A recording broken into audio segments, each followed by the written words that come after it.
नमस्कार दोस्तों, मैं हूँ राज और आप देख रहे हैं हाईवे 33। तो चलें दोस्तों, आज की कहानी के सफ़र पर।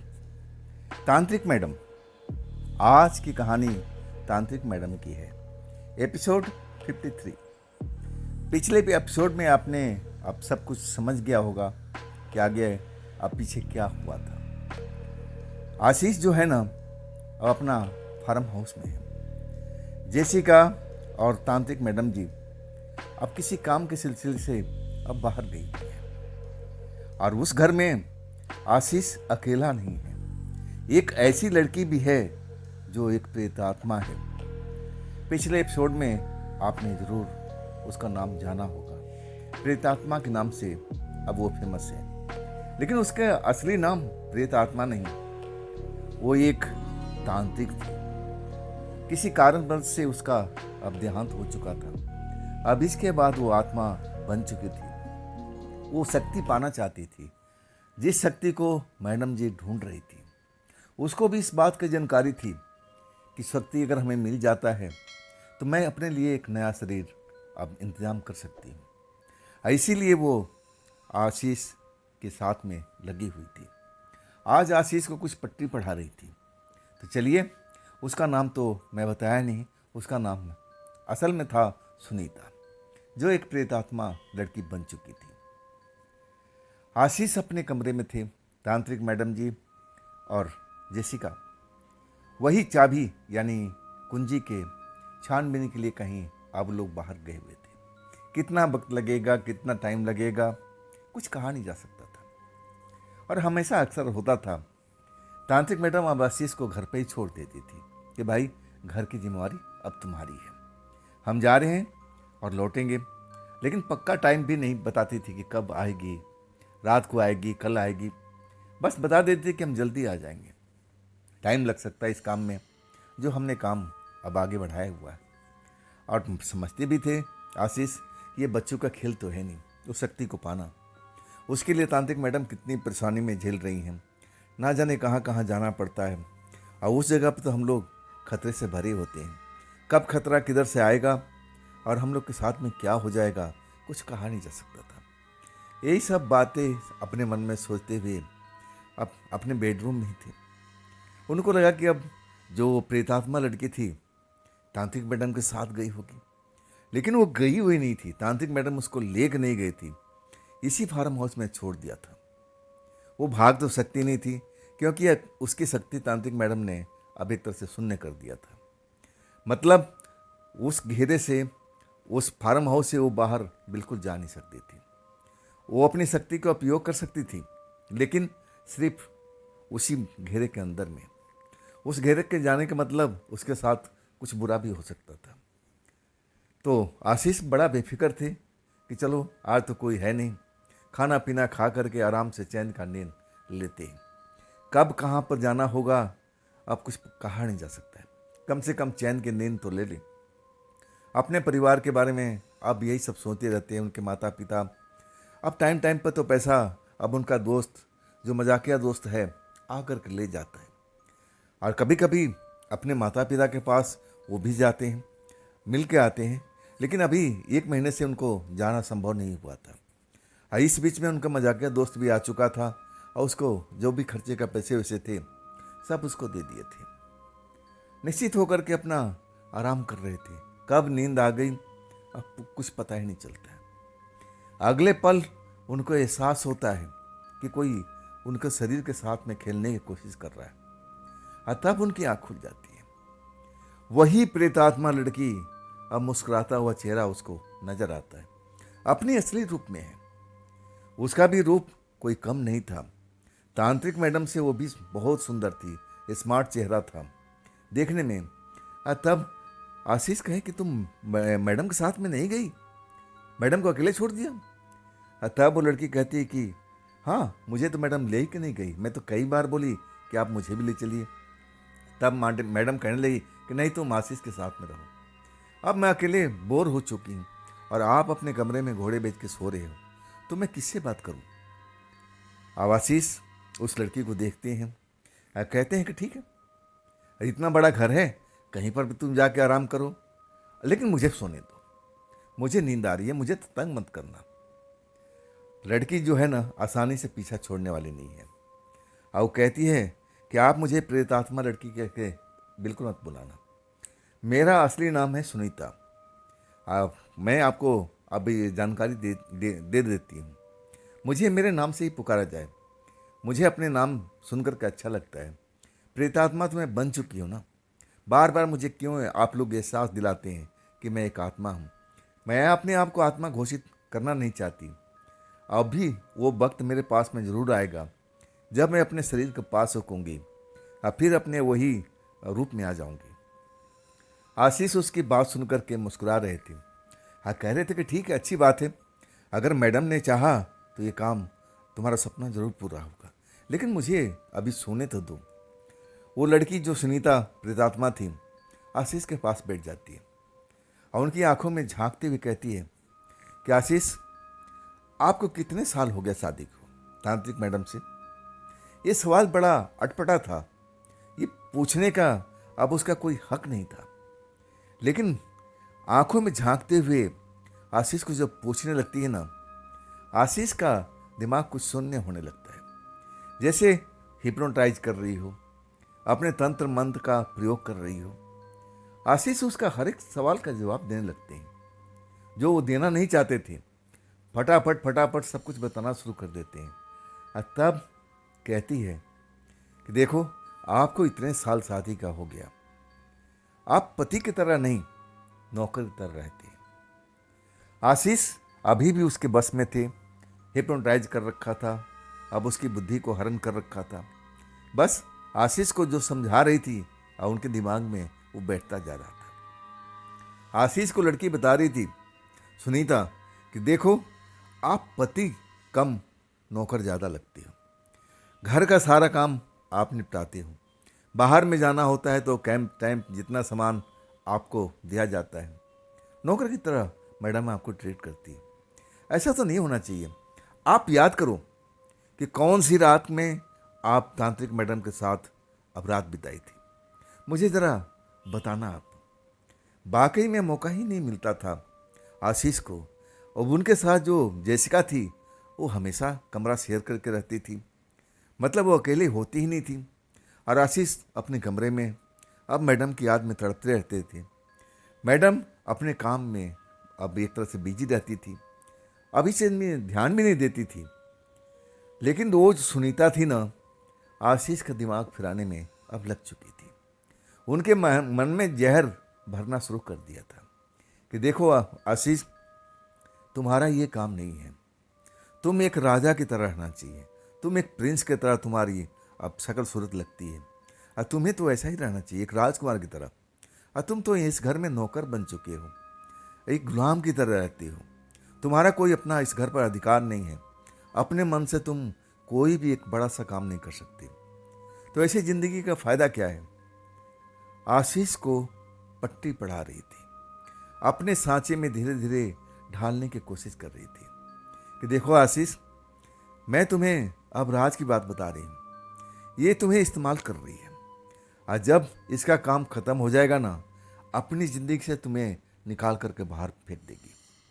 मुझसे लिखवा के ले लो, ये तुम्हारे किस काम में नहीं आएगी। आशीष उसकी बातों को अब अपने दिमाग में बिठाते रहे। अब वो तंत्र मंत्र का शिकार थे, उसकी आंखों में ऐसा जादू था, अब उसके जाल में फंसे हुए थे। और तब वो बताती है कि देखो, मैं चाहती हूँ कि तुम मेरे लिए काम करो, रहो यहीं पर। तांत्रिक मैडम का भी सेवा करना है, करो। जो हुक्म चलाती है अब वो बजाओ। मैं मना नहीं कर रही हूँ, लेकिन मेन काम तुम मेरे लिए करोगे। और देखो, जब मेरे लिए काम हो जाएगा ना, तो मैं तुम्हें राजा बना दूंगी, सचमुच में राजा। हम तुम राजा रानी की तरह ठाठ से रहेंगे। हमारे अब बहुत सारे नौकर और नौकरानियां होगी। तुम्हें किसी चीज़ की जरूरत नहीं पड़ेगी। एक तरह से आशीष को अब जो थी प्रेतात्मा सुनीता, मन में जहर भरते जा रही थी।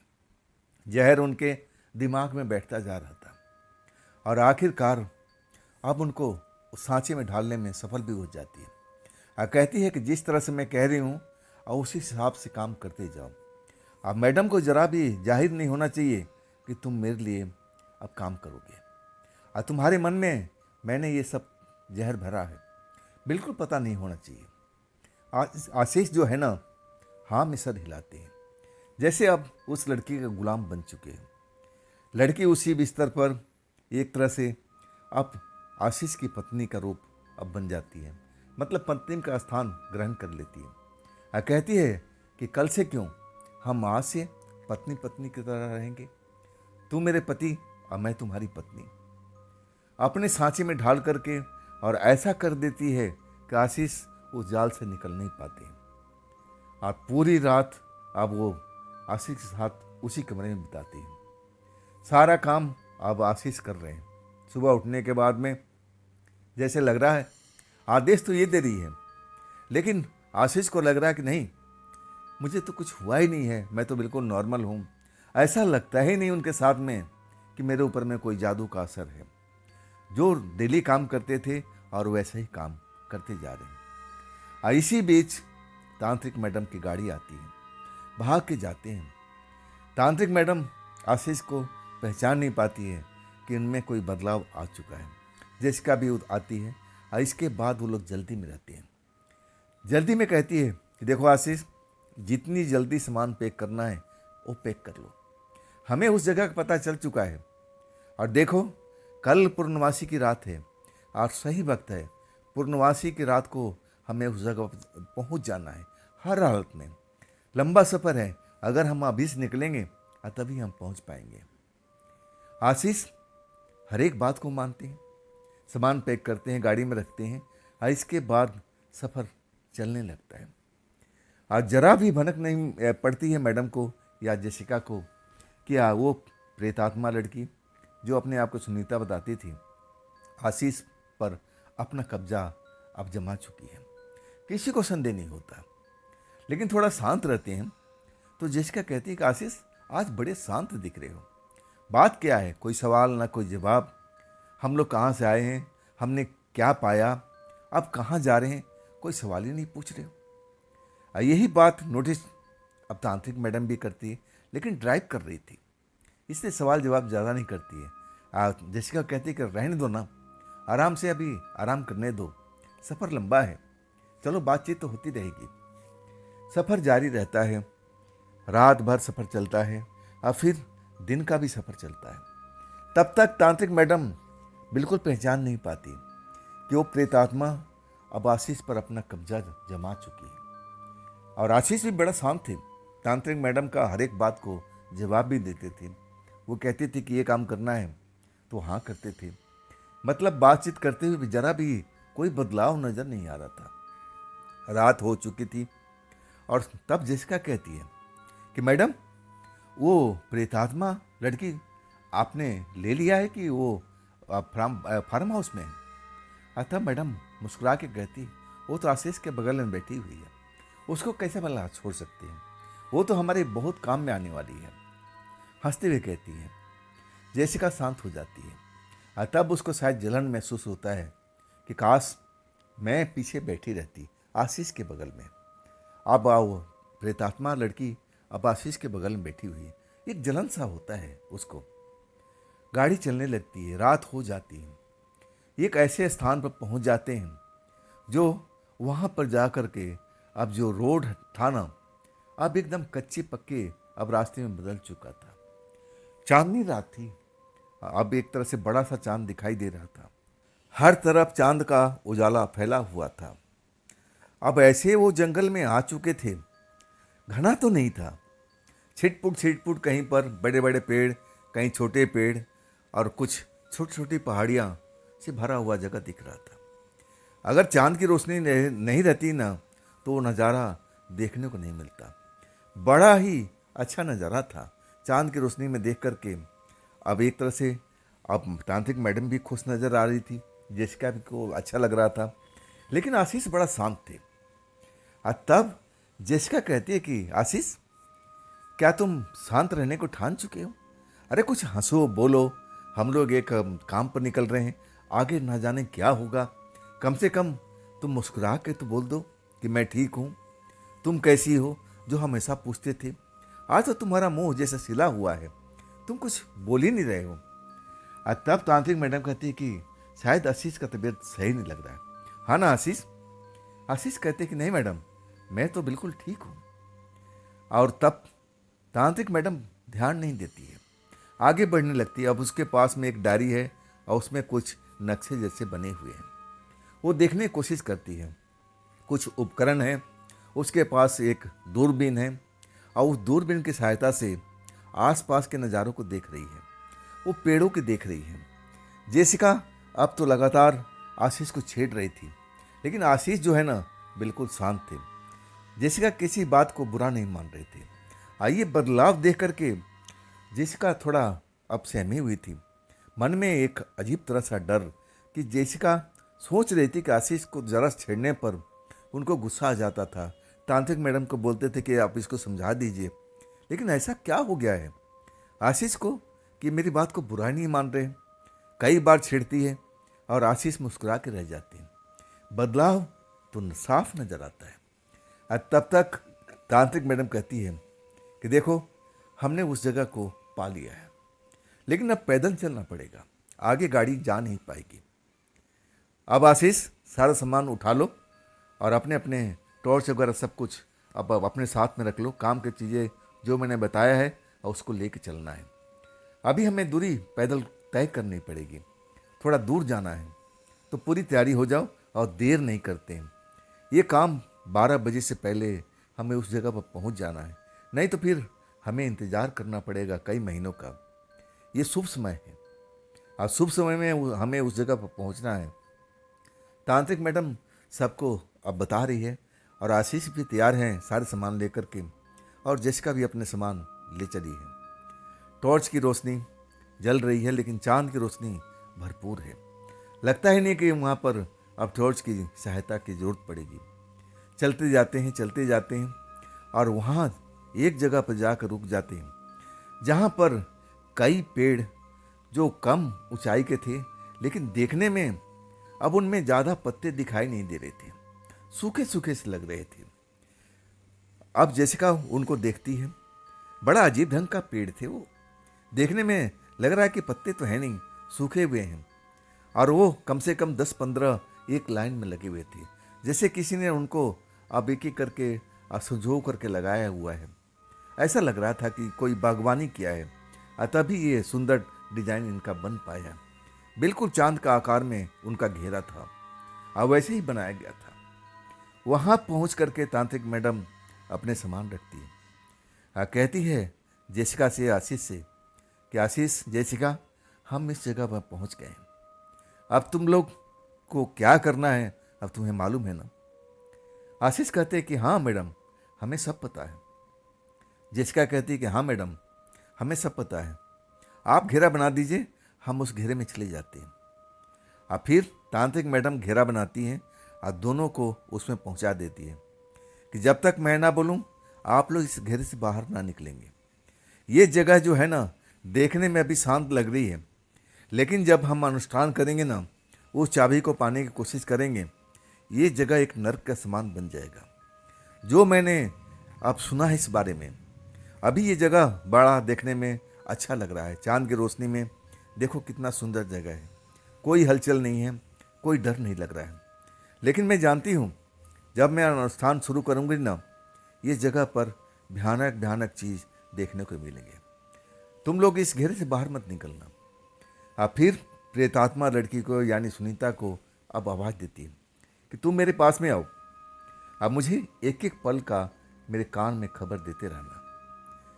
सबसे अब जो तुम्हें ध्यान देना है कि ये सब जो प्रेत आत्माएं हैं जो यहाँ पर आने वाली हैं, उनके बारे में एक एक रिपोर्ट मुझे पहुँचना चाहिए। और हमारे जो दोस्त हैं जेसिका और हमारे मित्र एक तरह से आशीष को इशारा कर रही है, तो उनका तुम्हें ये बिल्कुल ध्यान रखना है। अब इसके बाद में अनुष्ठान शुरू हो जाता है। तांत्रिक मैडम दीपक जला चुकी है और अनुष्ठान कर रही है। आशीष जो थे ना उस गोल घेरे में थे, लेकिन वो शांत खड़े नहीं थे, इधर उधर हो रहे थे और जेसिका उनको छेड़ रही थी कि आशीष देखो, इस गोल घेरे से बाहर निकलना नहीं है। तांत्रिक मैडम ने तुम्हें अब इतना समझा दिया, लेकिन मुझे लग रहा है कि तुम शांत नहीं हो। अब ये पल जो है ना, शांति से यहाँ गुजारने का है। अब देखो, तांत्रिक मैडम ने अनुष्ठान शुरू कर दिया। वाकई में जब अनुष्ठान शुरू हो जाता है ना, वो माहौल वहाँ का थोड़ा और शांत हो जाता है। जैसे तूफान से पहले शांति का अनुभव होता है ना, वैसे ही वहाँ लगता है। बिल्कुल हवा शांत हो चुकी है, बड़ा एक सन्नाटा सा अब महसूस होता है। और जेसिका उस सन्नाटे को देख करके अब वो समझ जाती है कि कुछ ही देर में यहाँ पर तूफान आने वाला है, और तूफान क्या होगा वो समझ रही थी। लेकिन इस चीज़ से बेपरवाह थे आशीष। उनको नहीं लग रहा था कि अब इन पर कोई असर हुआ हो। जेसिका बार बार कह रही थी कि आशीष सही ढंग से खड़े हो जाओ, इस घेरे से बाहर निकलने का कोशिश मत करो। मैं देख रही हूँ कि तुम्हारा पैर बार बार इस घेरे से बाहर निकल जाता है। तुम पर खतरा आ सकता है आशीष, ऐसा गलती मत करो। आशीष अब कुछ बोलते नहीं, अपने पैर अब अंदर कर लेते हैं। तब तक अनुष्ठान का जो सीमा था, चरम सीमा पर अनुष्ठान पहुंच चुका था। अचानक जो कई सारे पेड़ थे ना, जो गंजे दिखाई दे रहे थे, जिन पर पेड़ लग रहा था कि सूखे सूखे हैं, वो पेड़ जो है ना, उनमें हलचल शुरू हो चुका था। जैसे पेड़ अपनी जगह से निकल करके और आशीष जेसिका की तरह बढ़ने लगे। आशीष तो बेपरवाह थे, सामान्य से दिख रहे थे, उनको डर नहीं लग रहा था। ऐसा क्यों हुआ था? उस जो प्रेतात्मा लड़की थी, अब उसका असर था, सुनीता का असर अब उनके दिमाग पर था, और उसके दिमाग से अब एक तरह से वो सुरक्षित अब अपने आप को पा रहे थे। और तभी उनको मन में कोई डर, कोई भय नजर नहीं आ रहा था। लेकिन जब जेसिका देखती है, करे ये पेड़ जो गंजे दिखाई दे रहे थे, ये तो हलचल शुरू हो गया, जैसे ये अपनी जगह से हमारी तरफ आ रहे। ये कैसे हो सकता है? ये कैसे हो सकता है?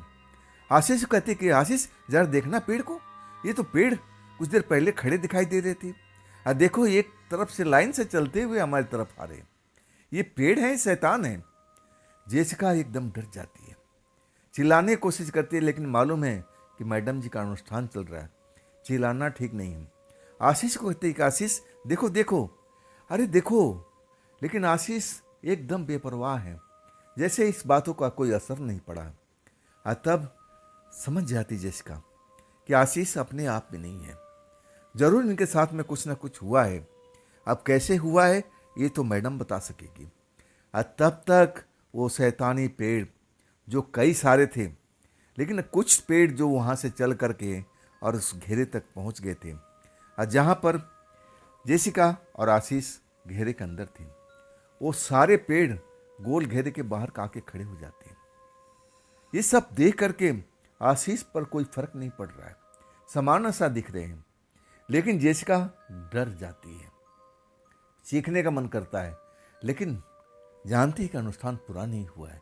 अगर हम सीखेंगे, मैडम जी का तंद्रा भंग हो जाएगी, अब फिर सारा काम खराब हो जाएगा। आशीष को पकड़ती है, आज तक तुमने ऐसा पेड़ देखा है, चलते हुए पेड़ देखा है? ये देखो, ये देखो। पकड़ लेती है आशीष को, बाहों में भर लेती है, डरी हुई है। लेकिन आशीष एकदम बेपरवाह है, जैसे उन पर कोई डर का असर हुआ नहीं। और तभी वो पेड़ जो सामान्य से दिख रहे थे, चलकर यहाँ आ चुके थे।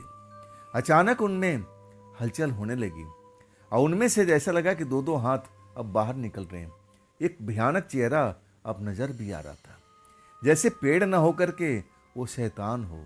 आंखें चमक रही थी, उसके लंबे हाथ अब घेरे की तरफ अब बढ़ रहा था। ऐसा लग रहा था कि पहले आशीष को खींच लेंगे, लेकिन उस घेरे में जैसे ही उनका हाथ बढ़ता है, हाथ सिकुड़ लेते हैं। और तब उनको एहसास होता है कि ये शिकार जो है ना, दोनों इतने आसानी से हमें मिल नहीं पाएगा। और तब वो जोर जोर से घूमने लगते हैं, शोर मचाने लगते हैं। ऐसा ही कुछ देर तक चलता रहता है। अब उस बीच जेसिका आज तक ऐसा दृश्य देखा नहीं था, ये तो अजूबा था। कभी उन्होंने सुना भी नहीं था कि पेड़ में शैतानी होते हैं, लेकिन आज अपनी नज़रों से उसने देखा था। और इस चीज़ को अब आशीष के ऊपर में कोई फर्क नहीं पड़ रहा था। चिंता में थी, लेकिन ये चिंता आशीष के लिए नहीं, अब उस वक्त के लिए था, अपनी जान बचाने के लिए, आशीष के लिए। लेकिन करे तो क्या करें, अब उस चीज़ को झेलना ही था। वो पेड़ बार बार घूमते थे, बड़े भयानक रूप दिखाते थे, कुछ तो चिल्लाते भी थे भारी आवाज़ में, जैसे पेड़ न हो करके वो शैतान हो। ये सब देख करके कोई भी दहल सकता है। जेसिका थी, वो भी दहल चुकी थी, लेकिन इसका असर अभी तक आशीष के ऊपर नहीं पड़ा था। बिल्कुल बेपरवाह थे, जैसे इनके लिए कोई सामान्य सी बात हो। ऐसा तो ये देखते रहते हैं। अब ये समझ जो था ना, जेसिका कहा चुका था कि आशीष अपने आप में नहीं है, लेकिन अब ये यहाँ का काम निपटे और तब जाकर के मैं तांत्रिक मैडम से बताऊंगी। अनुष्ठान चरम सीमा पर पहुँच चुका था और वहाँ पर जो हो रहा था वो तो अलग बात थी, लेकिन तांत्रिक मैडम के पास में क्या हो रहा था। अचानक तांत्रिक मैडम उठ के खड़ी हो जाती है, अपने दोनों हाथ हवा में उठाए हुए, और आगे की तरफ चलने लगती है। और पीछे पीछे ऐसा लग रहा है कि कोई बहुत सारे लोग उसके पीछे पीछे चल रहे हैं। अब ये देखती हैं जेसिका कि कौन लोग हैं भाई जो तांत्रिक मैडम के पीछे पीछे चल रहे हैं। वो भी अब उस घेरे से निकलना चाहती, तभी याद आया कि नहीं नहीं नहीं, इस घेरे से निकलने का मतलब मौत से सामना करना नहीं नहीं, ये तांत्रिक मैडम का ये काम शुरू हुआ है जिसके लिए यहाँ पर आई है। शायद वो शक्ति को पाने के लिए वो तीसरी कुंजी शायद अब मैडम को मिल जाएगा। तांत्रिक मैडम चलती जाती है और आखिरकार अब दिखाई नहीं देती है। बिल्कुल उस जगह पर बिल्कुल कुछ है, अब है ही नहीं। वो जो पेड़ है ना, अभी भी एक तरह से घेरा में लिए हुए हैं कि जरा से भी मौका मिले, जेसिका बाहर निकले, आशीष निकले, इनको अपने चपेटे में ले लें। और तांत्रिक मैडम अपनी जगह से उठ करके ना जाने कहाँ चली गई थी, और उनके पीछे पीछे जेसिका ने साफ देखा था कि जैसे बहुत सारे लोग लाइन लगा के चल रहे हों। आखिर ये लोग कौन थे और तांत्रिक मैडम के पीछे क्यों चल रहे थे। तांत्रिक मैडम तो जैसे नजर नहीं आ रही थी, डरी हुई। जेसिका आशीष को समझा रही थी, आशीष तुम अपने होश में आओ। आशीष आशीष तुम्हें हुआ क्या है, तुम्हारे साथ किसने ये सब किया है, तुम्हारे ऊपर में जादू किसने किया है। आशीष तुम होश में आ जाओ, होश में आ जाओ। लेकिन आशीष को कोई ऐसा असर नहीं हो रहा था, जैसे थे वैसे ही अभी तक नजर आ रहे थे। डर भय नाम की चीज़ उनके अंदर में थी ही नहीं, और वो कई बार उस घेरा को अब बाहर जाने की कोशिश कर चुके थे, लेकिन उसी वक्त में जेसिका ने उनको घेरे के अंदर ले लिया था। और वो शैतानी पेड़ अभी भी घेरे को घेर रहे थे, कभी दूर चले जाते थे और कभी पास आ जाते थे। उनकी भयानक आंखें पेड़ ना होकर के वो शैतानी आत्मा दिखते थे, शैतानी दिखते थे। और वहाँ पर तांत्रिक मैडम गायब हो चुकी थी, अंधेरे में नजर नहीं आ रही थी। आखिर गई तो कहाँ गई। कुछ देर तक बिल्कुल सन्नाटा पसर जाता है। वो जो पेड़ है ना, जिधर से आए थे अब फिर उधर ही चले जाते हैं लाइन से। ये सब दृश्य देख करके अब जो जेसिका है ना, बिल्कुल जैसे पागल होती जा रही है। ऐसा दृश्य जो था ना, कभी देखा भी नहीं था, ना ऐसे चीज़ों को कभी समझने की कोशिश किया था कि आखिर ये पेड़ शैतान कैसे बन सकती है। तभी तांत्रिक मैडम दिखाई देती है। चांद की रोशनी में अब उनके वस्त्र चमक रहे हैं और वो हर पल नज़दीक आती जा रही है। आज जब वो उस स्थान पर पहुंचती है जहां पर उनका अनुष्ठान चल रहा था, और फिर अपनी जगह ग्रहण कर लेती है। कुछ देर और वहां पर अनुष्ठान चलता है और फिर तांत्रिक मैडम उठ के खड़ी हो जाती है और कहती है जोर से, जेसिका आ जाओ, मेरा काम आज का सफल हो चुका है। सच कहना, उस वक्त जेसिका वहाँ से दौड़ती है और तांत्रिक मैडम से जाके लिपट जाती है। आंखों से आंसू आता है, कहती है सब कुछ भूल करके एक मैडम, आशीष बदल चुका है, इस पर कोई जादू का असर हो चुका है, पहले आप इसको सही कीजिए, सही कीजिए। तांत्रिक मैडम हंस के कहती है कि हाँ, मुझे तो गाड़ी में ही पता चल चुका था। ये जादू करने वाला कोई बाहर का लोग नहीं है, हमारे अपने ही लोग हैं। उनको लग रहा था कि आशीष को अपने बस में करने के बाद और हम उस शक्ति को पा लेंगे, लेकिन वो भूल गई कि मेरा नाम तांत्रिक मैडम है। मैं सब कुछ महसूस कर रही थी। मैं भी इस पल का आनंद ले रही थी। और मेरे लिए तो अच्छा ही था कि आशीष आज डरा नहीं, बिल्कुल बेफिक्र था। मैं तो कभी का समझ चुकी थी। अब देरी किस बात की। अब वो आवाज़ लगाती प्रेतात्मा यानी सुनीता को, आ जाओ आ जाओ। तुमने ये आशीष के साथ में किया था। अब तुम्हें लगा था कि मुझे मालूम भी नहीं हो पाएगा, है ना? तांत्रिक मैडम हंसते हुए कहती है। आज तब सुनीता जो है कहती है, मैडम मुझसे गलती हो गई। मैं तो बस ऐसे ही आशीष के साथ में खेल रही थी, टाइम पास कर रही थी। आप भी नहीं थी ना, आशीष भी अकेले थे, तो मैं सोचा कि इनके साथ में कुछ टाइम पास कर लूँ। तब तांत्रिक मैडम गुस्से में आ जाती है और कहती है, जैसे भी है ना आशीष मेरे हस्बैंड हैं, इन पर बुरी निगाह तो कभी डालना भी मत। तुम क्या समझती हो, तुम्हारे भड़काने से आशीष मुझसे दूर हो जाएंगे? तुम्हारी शक्ति वो पाने में तुम्हारी मदद करेंगे? इस चीज़ को तुम अपने दिमाग से निकाल दो। मुझे मालूम है आशीष ये बुरा काम कभी करेंगे नहीं। कब तक तुम्हारा ये जादू आशीष पर रहेगा? आशीष जब होश में आएंगे ना, तब उनसे तुम निपट लेना। अब मैं तो कहती हूँ कि जितना जल्दी अपना जादू को वापस ले लो, नहीं तो मुझे खुद अभी से निपटना आता है। अब तुम तो जानती हो। तब सुनीता कहती कि मैडम मुझसे गलती होगी, आगे से नहीं होगी, लेकिन मेरे लिए थोड़ा ध्यान रखिएगा। मुझे एक नए शरीर की जरूरत है। अब मैं प्रेतात्मा बन के रहना नहीं चाहती। मुझे एक शरीर आप जरूर प्रदान करा दीजिएगा। तांत्रिक मैडम कहती है कि हाँ, मैं अवश्य ऐसा करूँगी, लेकिन टाइम आने दो। जब मुझे वो शक्ति मिल जाएगी, तब मैं तुम्हारी, हो सकता है कि वो तुम्हारी ख्वाहिश पूरी करूँ, लेकिन अभी नहीं। अभी तुम मेरे काम में मदद करो। लेकिन ये जो आज तुमने गंदा खेल खेला है ना आशीष के साथ में, भूल करके मत खेलना। और नहीं तो मेरे पास में एक कुआं है, और उस कुआं में सैकड़ों आत्माएं आज भी बाहर निकलने के लिए तड़प रही है। अगर मैंने उस कुएं में तुम्हें डाल दिया ना, तो तुम कभी भी बाहर निकल नहीं पाओगी। उसी में हमेशा के लिए कैद अब होकर के रह जाओगी। अब तुम्हारी जो मैं मनसा है वो अच्छी तरह समझ गई हूँ। आज के बाद आशीष या जेसिका या मेरे साथ भी कुछ गलत हरकत करने की कोशिश की ना, तो कुआं मैं तुम्हें उसका रास्ता भी बता दूंगी, और उस कुएं के अंदर तुम्हें डाल भी सकती हूँ। अब तुम सोच लो कि मेरा साथ देना है या फिर उस कुएं के अंदर जाना है। तब वो कहती है सुनीता कि मैडम अब तो मुझे माफ़ कर दीजिए। मैं मालूम है मैं अनजाने में ये गलती कर बैठी। मुझे लगा कि आप मेरी बात को नहीं मानेंगे, लेकिन आपने जब बोल दिया तो मुझे विश्वास है कि आप मेरी मदद करेंगी। तब तांत्रिक मैडम कहती कि हाँ, विश्वास पर दुनिया कायम रहती है। तुम भी विश्वास रखो और मैं भी विश्वास रखती हूँ। जब वो शक्ति मिल जाएगी, देखो हम इस दुनिया में इस जगह पर जो आए हैं ना, ये जगह कितना खतरों से भरा हुआ था, लेकिन मुझे अच्छा लगा तुम्हारा वो जादू, जिससे आशीष बिल्कुल नहीं डरे। लेकिन ये जादू दोबारा आशीष के ऊपर में कभी अब आजमाना भी नहीं। अब एक तरह से तांत्रिक मैडम सुनीता को बहुत डराती है, धमकाती है, और कहती है कि ये गंदा खेल मेरे आशीष के साथ कभी मत खेलना, और हमारी पति पत्नी के बीच में कभी दरार बनने की कोशिश भी मत करना, नहीं तो उस अंधेरी कुएं में तुम्हें सदा के लिए डाल दूंगी।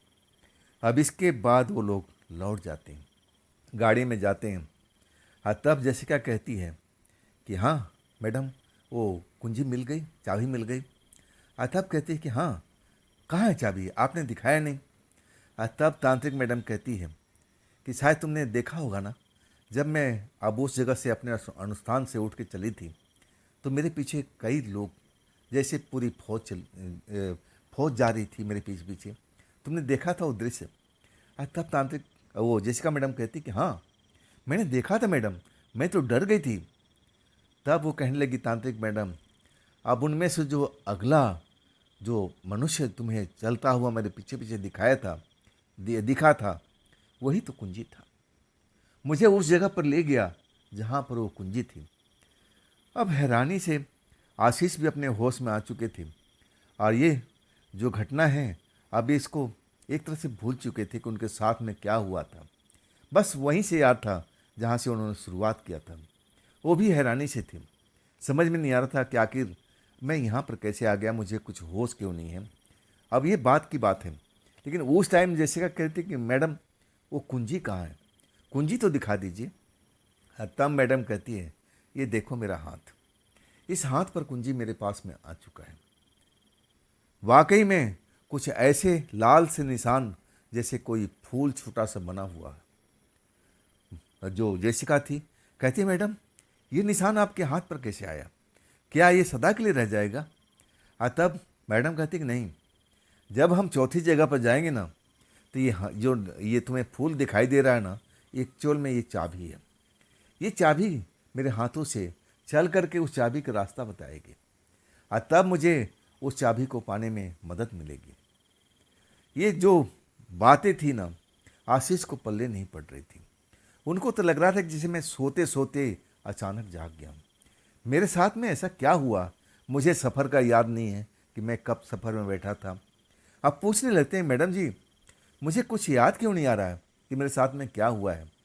और तब तांत्रिक मैडम अब कहती कि तुम्हारे साथ जो हुआ था अब उसको भूल जाओ, लेकिन तुम्हें सतर्क रहने की ज़रूरत है। तुम्हें किसी के बहकावे में आने की ज़रूरत नहीं है। अपने आप को पहचानो आशीष, अपने आप को ढूंढो अपने अंदर में।